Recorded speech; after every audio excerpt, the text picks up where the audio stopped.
Developing now, the cruise crisis is almost over. The Carnival Triumph is docked in Mobile. Plus, why drug agents left with sweet smiles after they went on a meth lab bust. The news starts now. Live from Alabama's news leader, this is ABC 3340 News at 10. The Carnival Triumph is now docked in Alabama. The ship arrived at a dock in Mobile less than an hour ago, but many passengers still have a journey ahead as they board buses to New Orleans or Texas. Good evening, I'm Dave Baird. And I'm Brenda LeDunn. Thanks for joining us tonight. The cruise crisis is almost over for about 3,000 passengers and 1,000 crew members. Some passengers on the crippled Carnival Triumph even spelled out help on the deck of the ship today as it was being towed into Mobile. A snapped tow line delayed tonight's arrival, but passengers are now going to get long-awaited relief for passengers stranded for days with little heat or power and toilets that don't work and a dwindling food supply. Well, the night team's Corey McGinnis is in Mobile right now. He joins us live from the dock. Corey? Well, Brenda, as you said, the nightmare is finally over for these passengers. Things they actually arrived here around 9:15 today. All you really hear is cheers and just the feeling of anticipation to finally see their friends and their families. Now, there's about 4,000 people on board, and now they can hopefully relax after a long, weary trip. Now, the ship's engine caught fire, and these folks were stuck in the middle of the Gulf of Mexico. Now, the CEO of Carnival actually spoke to the media while the ship came in.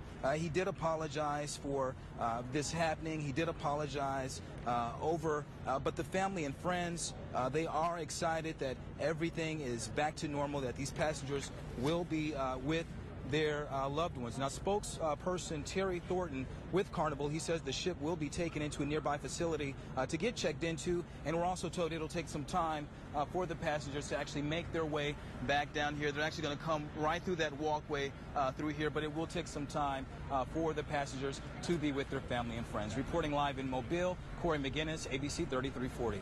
What an ordeal. Well, the Triumph set out from Galveston on February 7th for a 4-day cruise.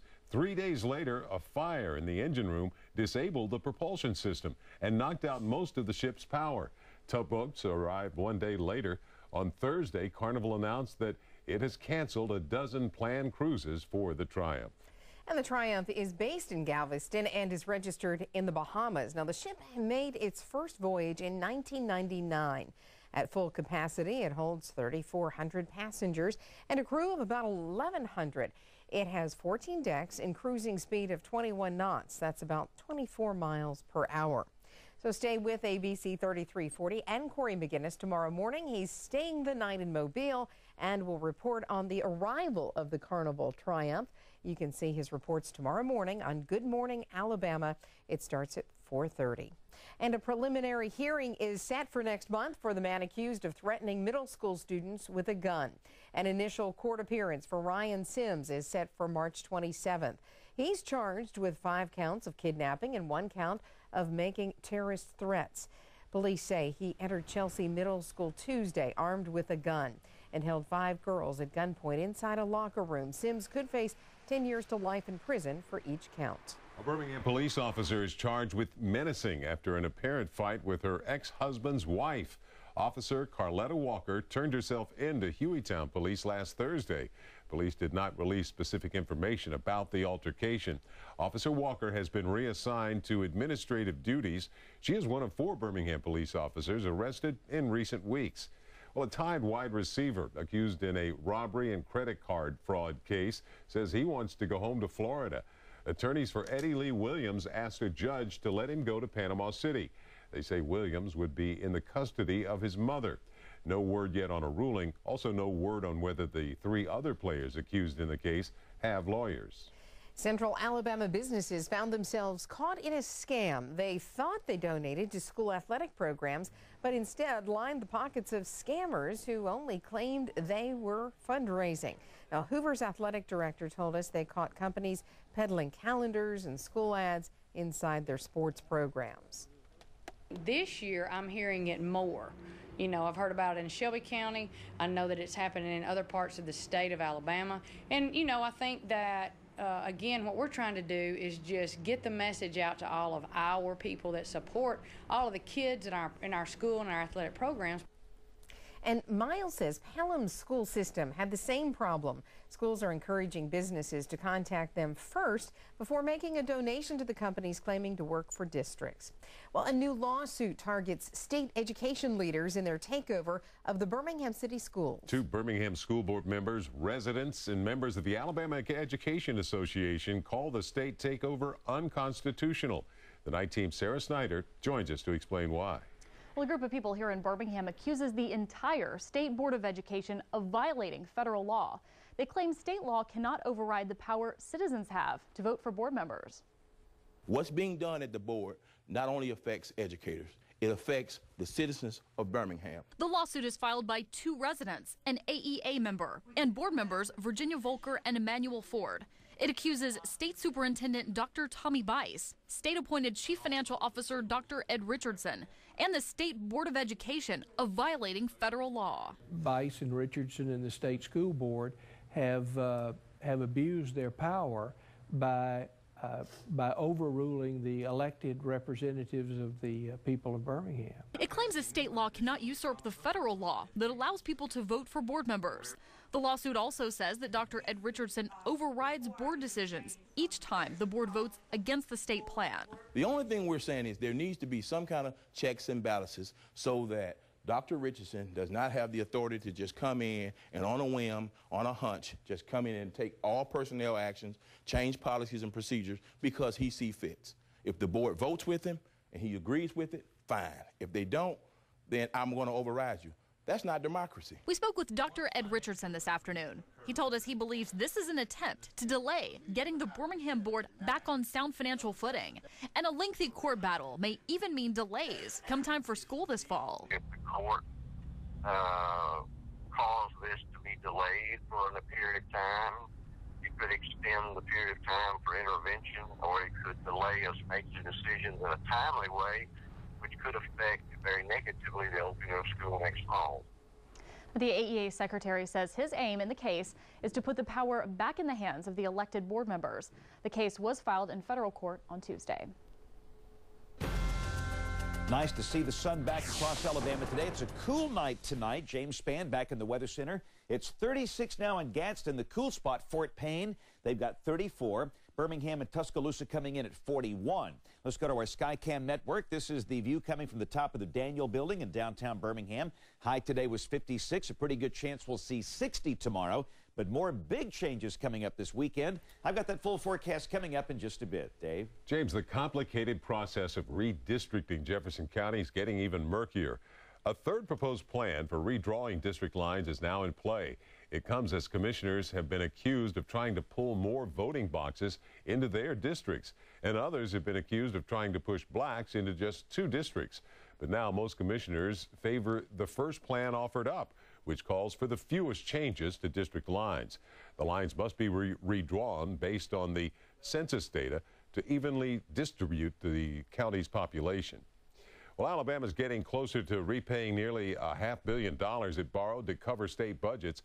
The state Senate today approved a bill mandating the repayment of $437 million. The money was taken from the Alabama Trust Fund. State representatives had already approved the bill, but now they must review an amendment added in the Senate. Well, the first guests are now in their rooms at Birmingham's newest hotel. The $50 million Westin Birmingham opened today. The 294-room hotel is one of many new businesses coming to the Uptown District. ABC3340 was there when the first guest checked in. It was comedian D.L. Hewley. He reflected on why his check-in made a statement about Birmingham's history and progress. I think in particular for Birmingham, it wasn't really, that long ago where I wouldn't have been allowed to stay here. Now I'm the first guy here. And Mayor William Bell says more businesses near the Westin will be opening soon. Federal health workers want to hear from people in Birmingham about environmental conditions near a 35th Avenue Superfund site.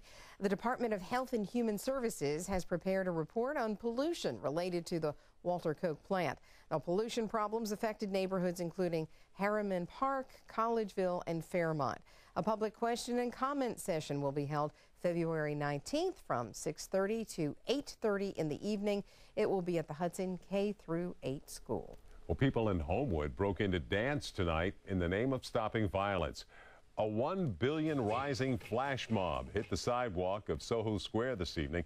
Dancers planned the event as part of the international 1 billion rising campaign. It's an awareness campaign to stop violence against women. There was another dance-off earlier in the day, also dedicated to the 1 billion rising campaign. The Lovelady Center hosted an outdoor dance event at its thrift store in Irondale. People could sponsor dancers to raise money to fight violence against women.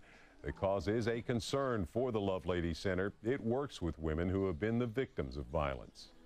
Here, myself included, I lost my hearing due to a domestic violence situation, so I am all the more an advocate for this cause to show that he didn't take anything from me. Jesus gave me back my voice. People in about 200 countries participated in today's Day of Action.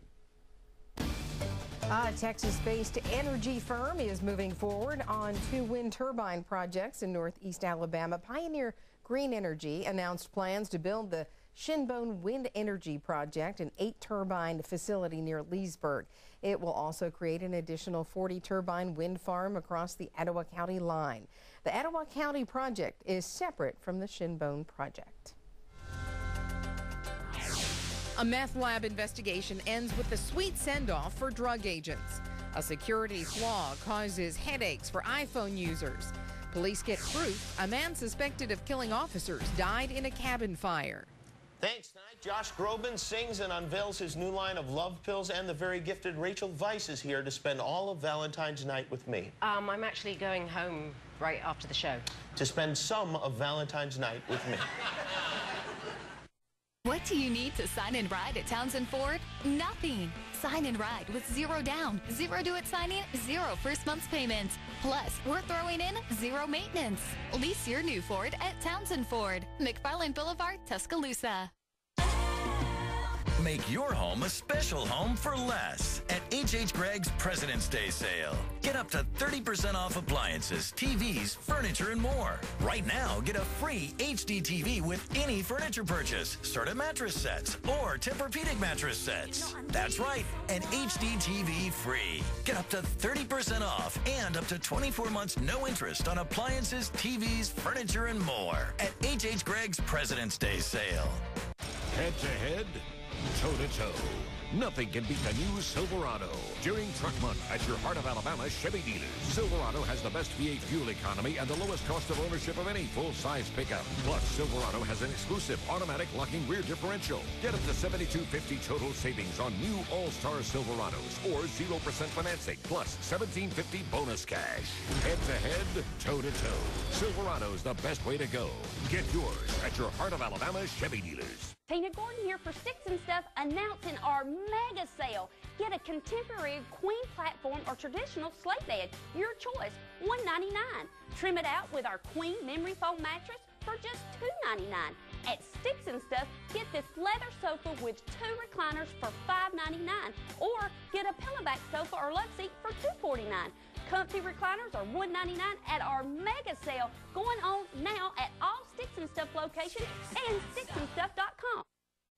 Sign and ride at Townsend Ford.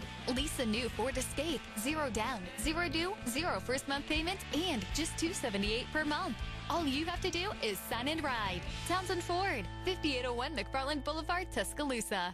James Spann's forecast is brought to you by your local Toyota dealers. When you're the best-selling car in America, the competition is going to talk about you. Just like a Camry. But who do Camry buyers really listen to? Well, they listen to their friends who are on their 3rd or even 4th one. And after a test drive, they listen to that little voice in their head that says, Camry, I'm in. They can keep talking. Like a Camry. I'm going with the